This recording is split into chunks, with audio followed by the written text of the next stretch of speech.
नमस्कार, मैं हूं नारायण शर्मा और आप देख रहे हैं AINS न्यूज़ 24 चैनल। अब खबरें विस्तार से। सावन महीने के पहले सोमवार को शिवालयों में शिव भक्तों का तांता लगा रहा। सुबह से ही शिव भक्त महादेव की पूजा अर्चना करते नजर आए। राजधानी के समस्त शिव मंदिरों में भक्तों की भीड़ देखी गई। सभी ने भगवान शिव का जलाभिषेक और दुग्धाभिषेक किया। वहीं धतूरे का फल और बेलपत्री चढ़ाकर भगवान शिव की पूजा अर्चना की। मंदिर प्रांगण हर हर महादेव के जयघोष से गूंज गया। राजधानी रायपुर में प्रोजेक्ट सहारा के तहत 3.58 करोड़ रुपए के दिव्यांगजन सहायता उपकरणों का वितरण किया गया, जिसमें 1739 दिव्यांगजन लाभान्वित हुए। जिला प्रशासन द्वारा रायपुर जिले में विशेष अभियान चलाकर दिव्यांगजनों की व्यापक स्क्रीनिंग की गई, जिसमें 1600 से अधिक दिव्यांगजनों की पहचान हुई। इस महत्वाकांक्षी पहल के लिए भारत सरकार से 3,58 लाख रुपए की राशि भी प्राप्त हुई। इस मौके पर प्रदेश के मुख्यमंत्री ने दिव्यांगजनों को ये सहायक उपकरण वितरित किए। इस तरह से 3 करोड़ 58 लाख रुपये के संयंत्र का वितरण हुआ है। इसके लिए मैं समाज कल्याण विभाग और जिला प्रशासन को धन्यवाद देना चाहूँगा और सभी हमारे दिव्यांग भाई बहनों को बहुत बहुत बधाई, शुभकामना है। इन संयंत्रों के वितरण से निश्चित रूप से उनके जीवन में एक सुविधा होगी, उनको चलने फिरने में, उनको सुनने में हर तरह से सुविधा होगी। राजधानी रायपुर के उरला थाना क्षेत्र के अंतर्गत बेंद्री डैम में एक बार फिर दर्दनाक हादसा हुआ। रविवार को 3 युवक बेंद्री डैम घूमने पहुंचे थे। नहाने के दौरान तीनों गहरे पानी में चले गए। मौके पर मौजूद मछुआरों ने 2 की तो जान बचा ली, लेकिन सिद्धांशु तिवारी नामक तीसरा युवक गहरे पानी में डूबता चला गया। अंधेरा होने के कारण अगले दिन सुबह से SDRF की टीम ने रेस्क्यू अभियान चलाया। बता दें कि बेंद्री डैम में 7 दिनों में डूबने की ये दूसरी घटना है। राजनांदगांव के बजरंग दल कार्यकर्ताओं ने सांसद पप्पू यादव और कांग्रेस के राहुल गांधी के खिलाफ नारेबाजी की और पप्पू यादव का पुतला दहन किया। बजरंग दल के कार्यकर्ताओं ने कहा कि सांसद पप्पू यादव द्वारा संसद के बाहर जो कृत्य किया गया वो प्रभु श्री राम से जुड़े प्रतीकों का अपमान है। इससे सनातनियों की धार्मिक भावनाएं आहत हुई हैं। संतों के खिलाफ जो लोकसभा के बाहर पप्पू यादव जी के द्वारा भगवा वस्त्र पहनकर पप्पू यादव ने संतों का जो अपमान किया है, उसके खिलाफ यह पुतला दहन हुआ है। अमर्यादित ढंग से पप्पू यादव ने संतों का अपमान किया। बजरंग दल इसमें हमेशा यह अपमान नहीं सहेगा और हमेशा विरोध करते रहेगा। क्या आप यकीन करेंगे, राजधानी रायपुर में खुल गया है शुद्धता से परिपूर्ण, कम कीमत में अनलिमिटेड भोजन के साथ शुद्ध शाकाहारी श्री नारायण थाली। जी हाँ, यहाँ आपको मिलता है मात्र 170 रुपए में ऐसा स्वादिष्ट भोजन जिसका स्वाद आप कभी नहीं भूल पाएंगे। श्री नारायण थाली में आपको मिलती है 3 सब्जियाँ, दाल, कढ़ी, रायता, सलाद, पापड़, चावल, ढोकला, 2 प्रकार की चटनी, मीसी रोटी और गर्मा गर्म तावा रोटी, जितनी आप खा सकें। साथ में गुलाब जामुन भी। तो एक बार जरूर आइए और अपने परिवार के साथ शुद्ध भोजन का स्वाद चखिए।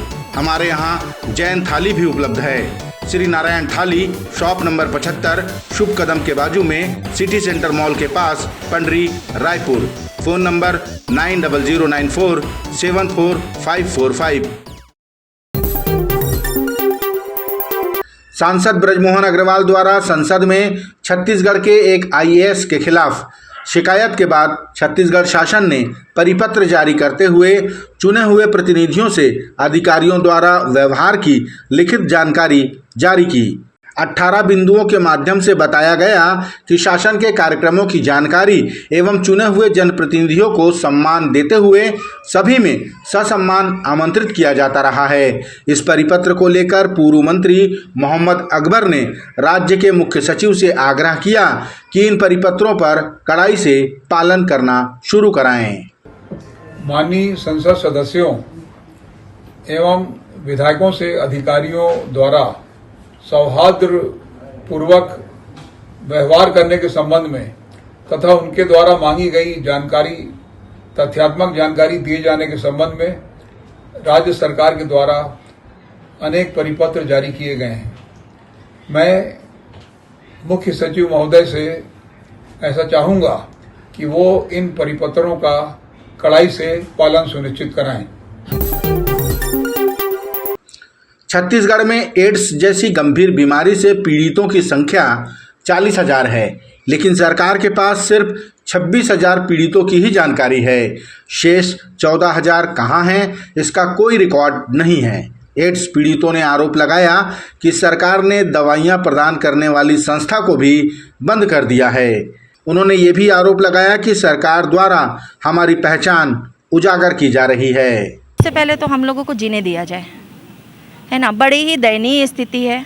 सिर्फ भारत सरकार के द्वारा दवाई दी जाने से कुछ नहीं होगा।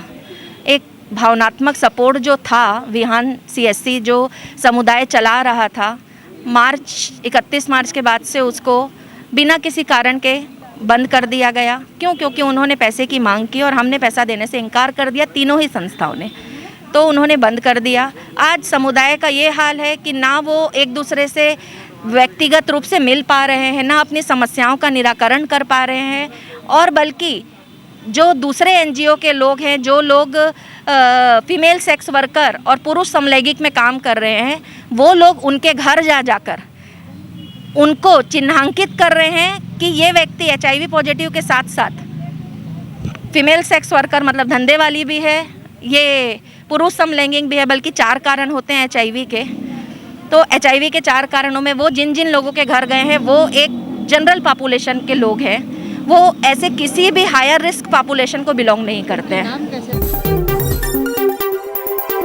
राजधानी रायपुर के बलबीर सिंह जुनेजा इंडोर स्टेडियम की मरम्मत के लिए 7 करोड़ रुपए की घोषणा की गई है। यह जानकारी स्वयं प्रदेश के मुख्यमंत्री विष्णुदेव साय ने दी। उन्होंने बताया कि इस राशि से स्टेडियम का जीर्णोद्धार होगा और ये और खूबसूरत लगेगा। स्टेडियम में जो कार्यक्रम हो रहा है, इसके मरम्मत के लिए 7 करोड़ रुपए की घोषणा हुई है और इससे निश्चित रूप से इस इंडोर स्टेडियम का जीर्णोद्धार होगा और बहुत उससे अच्छा लगेगा। अपराध पर अंकुश लगाने और बाहरी लोगों के सत्यापन को लेकर राजधानी रायपुर की पुलिस ने अभियान चलाया। ACP अभिषेक झा के निर्देश पर औद्योगिक क्षेत्र सिलतरा में अलग अलग बस्तियों और आवासीय कॉलोनियों में रहने वाले लगभग 600 किराएदारों की जांच की गई। सभी का वेरिफिकेशन कार्य अभी भी जारी है।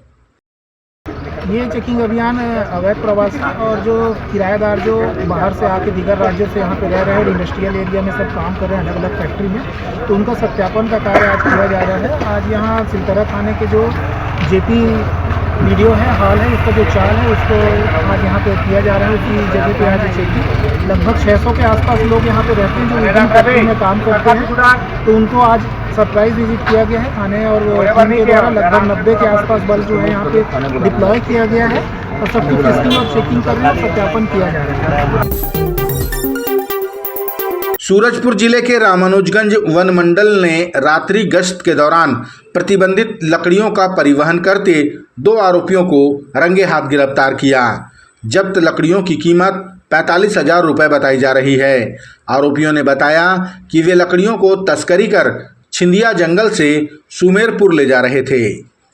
इसका मामला रामानुज नगर वन परिक्षेत्र के अंतर्गत छिंदिया बीट में रात्रिकालीन गश्ती के दौरान आज रात दिनांक 3 अगस्त 2026 को रात्रि लगभग 3 बजे के आसपास गश्ती के दौरान एक पिकअप जो सफेद कलर की है, जिसकी वाहन क्रमांक है CG 15 AC 1294 जो सफेद रंग की है, वो पकड़ाई है, जिसमें जब्त वनोपज में सागौन प्रजाति का लट्ठा पाया गया, जिसकी कुल संख्या 4 नग है और जिसका कुल घन मीटर 0.580 घन मीटर है, जिसकी लागत 47,826 रुपए है और वाहन की अनुमानित मूल्य लगभग 2 लाख रुपए है।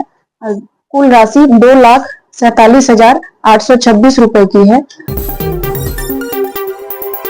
ये थे आज के प्रमुख समाचार। आप देख रहे थे हमारा लोकप्रिय यूट्यूब चैनल AINS न्यूज 24। अब हमें इजाजत दीजिए, कल तक रोजाना की ताजा खबरों के लिए आप देखते रहिए हमारा लोकप्रिय यूट्यूब चैनल। हमारे यूट्यूब चैनल को लाइक, सब्सक्राइब और बेल आइकॉन का बटन दबाना ना भूलें। नमस्कार।